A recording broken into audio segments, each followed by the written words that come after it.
Ce 14 octobre a eu lieu le chantier porté par l'équipe du catéchuménat. On a eu l'idée de poser la question sur leur réaction face à l'arrivée du futur évêque. Voici leur témoignage.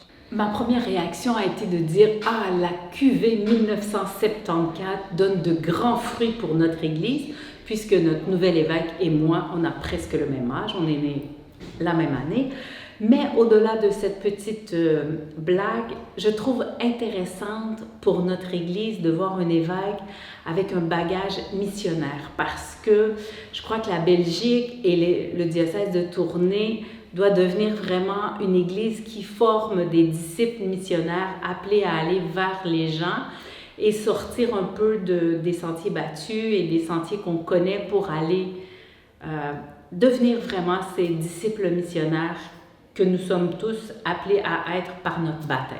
Donc pour moi, c'est une grande et bonne nouvelle.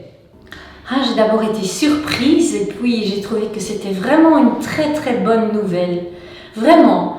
Je me suis dit, on l'attendait depuis si longtemps et puis eh bien voilà, c'est un nouveau visage que nous allons découvrir et ça m'a rendue vraiment heureuse pour...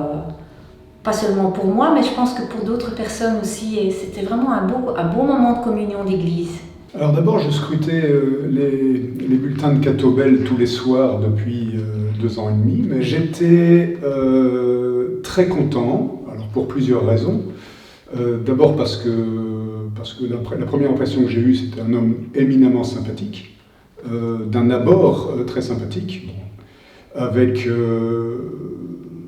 Oui, il semble très humain et puis très humble surtout, et ça c'est une vraie bonne qualité pour être évêque. Et puis j'aime bien qu'il soit issu d'une famille spirituelle, d'une communauté. Très contente, enfin. Je dirais que le fait que ce soit un missionnaire, cela va pouvoir apporter vraiment une grande ouverture pour notre diocèse. Et voilà, très contente. La première réaction, c'est de me dire que c'est la première fois que je suis plus vieux que mon évêque. Et c'est pas anodin.